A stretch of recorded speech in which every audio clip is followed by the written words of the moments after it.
السلام علیکم ورحمۃ اللہ وبرکاتہ۔ محترم ناظرین، جیسا کہ آپ 2-3 دن سے دیکھ رہے ہیں کہ نیوز 18 کا ایک اینکر جو اپنے آپ کو بہت زیادہ ٹیلنٹڈ اور بہت زیادہ ذہین سمجھتا ہے، جو حقیقت میں بہت ہی گھٹیا ذہن والا اور مذموم سوچ والا اور متعصب سوچ والا آدمی ہے، اس نے ایک ٹی وی ڈیبیٹ میں حضرت خواجہ غریب نواز معین الدین چشتی رحمۃ اللہ علیہ کی شان اقدس میں گستاخی کی ہے، جو نہایت ہی قابل مذمت ہے۔ پورے ہندوستان میں مسلم کمیونٹی کی جانب سے، مختلف تنظیموں کی جانب سے اس کے خلاف FIR درج ہو رہے ہیں، اور اسی طریقے سے کلیکٹر اور SDM کے پاس اس کے خلاف میمورنڈم پیش کیے جا رہے ہیں۔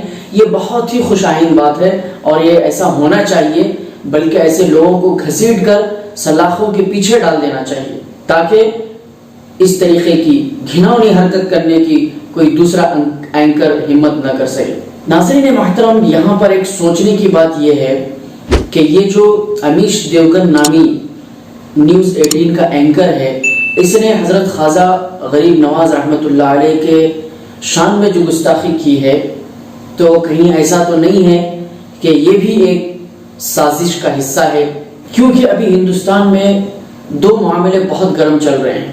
ایک طرف تو چین نے تقریباً 20 سے زائد ہمارے جوانوں کو شہید کر دیا ہے بارڈر پر، اور کئی کلومیٹر تک وہ اندر ہندوستان کی زمین پر قبضہ کر چکا ہے، اور دوسری طرف نیپال جیسا چھوٹا سا ملک جو کبھی ہندوستان کے سرپرستی میں رہا کرتا تھا اور ہندوستان کے ساتھ ان کے بالکل برادرانہ تعلق تھے، لیکن آج وہ آنکھیں دکھا رہا ہے اور بارڈر پر اس نے کئی ہندوستانیوں کو جو ہے شہید کر دیا ہے اور بعض مقامات پر قبضہ بھی کر لیا ہے۔ تو اس طریقے کی زہر افشانی کرنا اور اس طریقے کی گستاخانہ کلمات، کہیں ایسا تو نہیں ہے کہ جان بوجھ کر کی گئی ایک سازش ہو جس سے لوگوں کے ذہن کو اصل مدعے سے بھٹکا دیا جائے؟ ایسے بدبخت لوگوں کا چاہے جو بھی مقصد ہو، لیکن ہمیں ہمارے ہندو بھائیوں کو یہ بتانا بہت ضروری ہے کہ خواجہ معین الدین چشتی رحمۃ اللہ علیہ ہندوستان کے بڑے اولیاء میں سے ہیں اور بہت پائے کے بزرگ اور عالم دین ہیں۔ ان کو ہر مذہب اور مشرب کے لوگ بہت ہی عقیدت کی اور محبت کی اور احترام کی نظر سے دیکھتے ہیں، ان کی مزار پر حاضری دیتے ہیں اور ان سے عقیدت اور محبت کا اظہار کرتے ہیں، کیونکہ ان کی تعلیمات انسانیت، انصاف، مساوات، ہندو مسلم یکجہتی اور امن و سلامتی پر مشتمل ہے۔ آج ہم حضرت خواجہ معین الدین چشتی رحمۃ اللہ علیہ کی زندگی کے کچھ پہلو پر مختصر سی روشنی ڈالیں گے۔ حضرت خواجہ معین الدین چشتی رحمۃ اللہ علیہ ایران کے ایک شہر سیستان کے ایک سنجر نامی گاؤں میں سن 536 ہجری میں پیدا ہوئے۔ آپ کے والد محترم کا نام حضرت خواجہ غیاث الدین ہے، جو ایک بہت بڑے تاجر بھی تھے اور بہت عالم اور زاہد اور متقی پرہیزگار شخصیت تھے۔ آپ کا سلسلے نسب 12 واسطوں سے حضرت علی کرم اللہ وجہہ سے ملتا ہے۔ جب خواجہ معین الدین چشتی رحمۃ اللہ علیہ کی عمر 15 سال تھی، اس وقت آپ کے والد دنیا سے انتقال کر گئے، اور وراثت میں آپ کو ایک آٹے کی چکی اور ایک انگور کا باغ ملا، جو آپ کا ایک ذریعہ معاش تھا۔ ایک دن آپ اپنے باغ میں پانی دے رہے تھے تو وہاں ایک بہت ہی مجذوب اور فقیر درویش، جن کا نام خواجہ ابراہیم قندوزی رحمۃ اللہ علیہ ہے، ان کا وہاں سے گزر ہوا، تو انہوں نے ان کے باغ میں ان کا زبردست استقبال کیا اور ان کی خوب مہمان نوازی کی۔ انہوں نے خوش ہو کر آپ کو بہت ساری دعائیں دی اور روٹی کا ایک ٹکڑا چبا کر ایک ٹکڑا انہیں کھلایا۔ جیسے ہی انہوں نے وہ ٹکڑا کھا لیا تو ان کی دل کی دنیا بدل گئی، اور حضرت خواجہ معین الدین چشتی رحمۃ اللہ علیہ پر راز کائنات کھل گیا اور دنیا سے دل بھر گیا۔ اس کے بعد آپ تلاش حق میں نکل پڑے اور حضرت خواجہ عثمان ہارونی رحمۃ اللہ علیہ کے دست مبارک پر بیعت کی اور ان کی صحبت میں تقریباً 2.5 سال رہے۔ سن 583 ہجری میں آپ نے اپنے پیر و مرشد کے ساتھ حج کا سفر کیا، بیت اللہ میں حاضری دی، اور اس کے بعد آپ مدینہ منورہ تشریف لے گئے اور نبی اکرم صلی اللہ علیہ وسلم کے روز اضحیٰ پر حاضری دی اور آپ کو سلام پیش کیا۔ مدینے میں قیام کے دوران آپ نے نبی علیہ السلام کی خواب میں زیارت کی اور آپ کو حکم دیا گیا کہ آپ ہندوستان جائیں اور وہاں جا کر دعوت و تبلیغ کا کام کریں، اور آپ صلی اللہ علیہ وسلم نے ہی آپ کو سلطان الہند کے لقب سے نوازا۔ چنانچہ آپ سن 588 ہجری میں ہندوستان تشریف لائے۔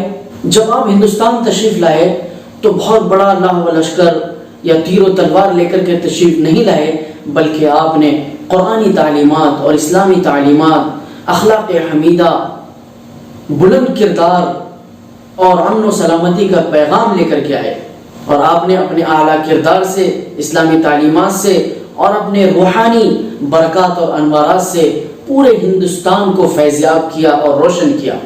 جب آپ ہندوستان تشریف لائے تو سب سے پہلے دہلی میں قیام کیا۔ چند دن وہاں قیام کے بعد پھر آپ نے اجمیر کا سفر کیا۔ اس وقت اجمیر کا راجہ پرتھوی راج چوہان بڑا ظالم اور جابر بادشاہ تھا، اور وہاں کی عوام اس کے ظلم و ستم سے تنگ آ چکی تھی۔ وہاں کی کمزور اور نچلی ذات کے لوگوں کو بہت ہی ذلت کی نظر سے دیکھا جاتا تھا، ان کے اوپر ظلم و تشدد کے پہاڑ ڈھائے جاتے تھے۔ حضرت خواجہ معین الدین چشتی رحمۃ اللہ علیہ نے جب وہاں پر قیام کیا اور اپنے اسلامی تعلیمات اور دعوت و تبلیغ کا کام جب شروع کیا تو لوگ جو ہے دھیرے دھیرے آپ کے ارد گرد جمع ہونے لگے، اور آپ کے تعلیمات سے اور آپ کے اخلاق و کردار سے اور آپ کے اس پیغام سے متاثر ہو کر اسلام میں داخل ہونا شروع ہو گئے۔ جب راجہ پرتھوی راج چوہان کو حضرت خواجہ معین الدین چشتی رحمۃ اللہ علیہ کے بارے میں معلوم ہوا اور اس کو پتہ چلا کہ لوگ ان سے متاثر ہوتے جا رہے ہیں اور اسلام، ہندو دھرم چھوڑ کر، بت پرستی چھوڑ کر معبود حقیقی اور ایک اللہ کو تسلیم کر رہے ہیں اور اسلام کو اپنا مذہب سمجھ رہے ہیں، تو یہ راجہ بڑا پریشان ہوا، اور اس نے حضرت خواجہ معین الدین چشتی رحمۃ اللہ علیہ کو ستانے کی کوشش کی اور پوری طاقت اس نے جھونک دی، لیکن حضرت خواجہ معین الدین چشتی رحمۃ اللہ علیہ کا ایمان اتنا مضبوط تھا، آپ کی روحانی طاقت اتنی مضبوط تھی کہ اس بادشاہ کی بڑی سی بڑی سازش بھی آپ کے سامنے ناکام ہو گئی۔ اس وقت حضرت خواجہ معین الدین چشتی رحمۃ اللہ علیہ کی 3 مشہور کرامتیں ظاہر ہوئی۔ سب سے پہلی کرامت تو یہ ہے، ایک مرتبہ آپ ایک درخت کے سائے میں ذکر و اذکار میں مصروف تھے تو کچھ فوجی بادشاہ کے اونٹ لے کر وہاں آئے اور کہنے لگے کہ آپ یہاں سے اٹھ جائیں، اس لیے کہ یہ اونٹوں کے بیٹھنے کی جگہ ہے اور یہ اونٹ شاہی محل کے اونٹ ہے۔ تو حضرت خواجہ معین الدین چشتی رحمۃ اللہ علیہ نے فرمایا کہ ان اونٹوں کو بیٹھنے کے لیے اتنی ساری زمین پڑی ہوئی ہے، آپ کہیں بھی بٹھا سکتے ہیں، لیکن انہوں نے کہا کہ نہیں، ہمیں یہی بٹھانا ہے۔ حضرت خواجہ معین الدین چشتی رحمۃ اللہ علیہ وہاں سے اٹھے اور فرمایا کہ آپ کے اونٹ یہیں بیٹھے رہیں گے، اور آپ وہاں سے اٹھ کر کے دوسری طرف چلے گئے۔ تھوڑی دیر کے بعد جب ان فوجی لوگوں نے ان اونٹوں کو اٹھانا چاہا تو وہ اونٹ ہیں کہ اٹھنے کا نام ہی نہیں لیتے۔ بہت کوششیں تدبیریں کرنے کے باوجود یہ اونٹ وہاں سے اٹھنے کے لیے تیار نہیں ہوئے۔ تو فوراً ان لوگوں کے ذہن میں آیا کہ کہیں ایسا تو نہیں ہے کہ یہ جو اللہ والا اور یہ جو فقیر اور درویش یہاں بیٹھا ہوا تھا، تو ہم نے اس کو یہاں سے اٹھایا جس کی وجہ سے ہمارے اونٹوں کے ساتھ یہ معاملہ ہوا۔ فوراً حضرت کے قدموں میں جا کر کے گر گئے اور التجا کی، درخواست کی کہ حضرت ہم سے گستاخی ہو گئی، ہمیں معاف کر دیجئے۔ حضرت نے ان کو معاف کر دیا اور فرمایا کہ جاؤ، تمہارے اونٹ وہاں سے اٹھے ہوئے ملیں گے۔ جب وہاں گئے تو کیا دیکھتے ہیں کہ اونٹ اپنی جگہ سے اٹھے ہوئے ہیں اور بالکل چاق و چوبند سفر کے لیے تیار ہے۔ ان کرامت کو دیکھ کر ان سارے چرواہوں نے اور ان سارے فوجیوں نے چپکے سے حضرت کے ہاتھ پر بیعت کی اور اسلام کے دائرے میں داخل ہو گئے۔ ایک دوسری کرامت یہ ظاہر ہوئی حضرت سے کہ اجمیر میں ہی ایک چھوٹی سی جھیل تھی، تھوڑا چھوٹا سا تالاب تھا، جہاں پر ہندو پنڈت اور مہاراج وہاں پر جا کر کے اسنان وغیرہ کرتے تھے اور وہاں نہاتے دھوتے تھے۔ تو کبھی کبھی حضرت کے بعض مریدین بھی وہاں جا کر وضو وغیرہ کرتے تھے، تو یہ ہندو پنڈتوں کو بہت ناگوار گزرتا تھا. تو انہوں نے بادشاہ کے سامنے، پرتھوی راج کے سامنے جا کر کے شکایت کی. تو پرتھوی راج نے کہا کہ ان کو بالکل اس تالاب پر اور اس جھیل پر آنے سے روک دیں. ایک مرتبہ حضرت نے اپنے مرید سے کہا کہ جاؤ اس لوٹے میں اس جھیل کا پانی لے کر کے آؤ. جب یہ مرید وہاں گیا تو ہندو پنڈتوں نے اس کا راستہ روکا اور انہیں بہت سختی سے منع کر دیا. وہ مرید واپس آیا اور حضرت خواجہ معین الدین چشتی رحمۃ اللہ علیہ کے سامنے سارا واقعہ بیان کیا. تو حضرت خواجہ معین الدین چشتی رحمۃ اللہ علیہ نے کہا کہ جاؤ ان پنڈتوں سے کہہ دو کہ مجھے صرف اتنا ایک لوٹا پانی لینے دیجیے اور ان سے درخواست کرو. چنانچہ وہ مرید وہاں پر گئے اور انہوں نے ان پنڈتوں سے درخواست کی. پنڈتوں نے ان کی درخواست کو قبول کیا. جیسے ہی انہوں نے لوٹا پانی میں ڈبویا اور لوٹا جیسے ہی باہر نکالا پانی بھر کر کے تو پورا تالاب کا پانی سوکھ گیا. یہ منظر دیکھ کر سارے پنڈت حیران ہو گئے، جو عوام وہاں پر موجود تھی وہ بھی حیران ہو گئے، اور وہ جو مرید تھے وہ پانی لے کر کے حضرت کی خدمت میں حاضر ہوئے. تو تالاب کا پانی سوکھا دیکھ کر سارے کے سارے پنڈت راجہ پرتھوی راج کے دربار میں پہنچے اور سارا واقعہ بیان کیا. تو پرتھوی راج نے کہا کہ یقیناً ہو نہ ہو یہ اس درویش اور اس فقیر کا ہی کام ہے جس نے اپنی کرامت کے ذریعے یہ سب کیا ہے. چنانچہ جاؤ اور اس سے معافی مانگو. چنانچہ سارے پنڈت حضرت کی خدمت میں حاضر ہوئے اور ان سے معافی مانگی. تو حضرت خود اپنا لوٹا لے کر کے اس دریا، اس تالاب کے پاس گئے اور اپنے ہاتھوں سے وہ لوٹا بھر پانی اس تالاب میں ڈال دیا. تو جیسے ہی آپ نے پانی تالاب میں ڈال دیا تو سارا تالاب پانی سے لبالب ہو گیا. یہ منظر دیکھ کر سارے کے سارے پنڈت اور وہاں پر جتنے بھی لوگ اس منظر کو دیکھ رہے تھے حیران اور شجدر رہ گئے، اور بہت سو نے اسی وقت کلمہ پڑھ کر کے اسلام میں داخل ہو گئے. جب راجہ کو اس بات کا پتہ چلا تو راجہ اور بھی زیادہ آگ بگولا ہو گیا اور اس کو ایسا لگنے لگا شاید اس کی حکومت ختم ہونے والی. تو اس نے جادوگروں کا سہارا لیا.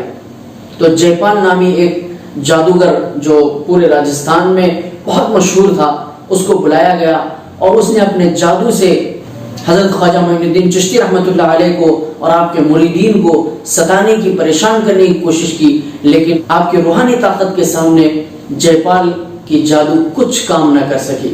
یہاں تک کہ جے پال جادوگر عاجز آ گیا اور اس نے سمجھ لیا کہ یہ کوئی معمولی شخص نہیں ہے بلکہ ایک اللہ کا ولی کامل ہے. لہٰذا اس نے بھی جو ہے اپنے ساتھیوں کے ساتھ اسلام قبول کیا اور حضرت کے حلقے میں داخل ہو گیا. تو یہ 3 ایسی کرامتیں ہیں جو راجہ پرتھوی راج کے زمانے میں ظاہر ہوئی، اور ان 3 کرامتوں کے بعد بھی راجہ پرتھوی راج حضرت خواجہ معین الدین چشتی رحمۃ اللہ علیہ کو اور ان کے مریدین کو ستانے سے باز نہیں آیا، یہاں تک کہ اس نے آپ کے بعض مریدین کو قید کر لیا. جب یہ بات حضرت خواجہ معین الدین چشتی رحمۃ اللہ علیہ کو پتہ چلی تو آپ کے زبان سے بے ساختہ یہ الفاظ نکلے کہ راجہ پرتھوی راج چند ہی دنوں میں قید کر لیا جائے گا.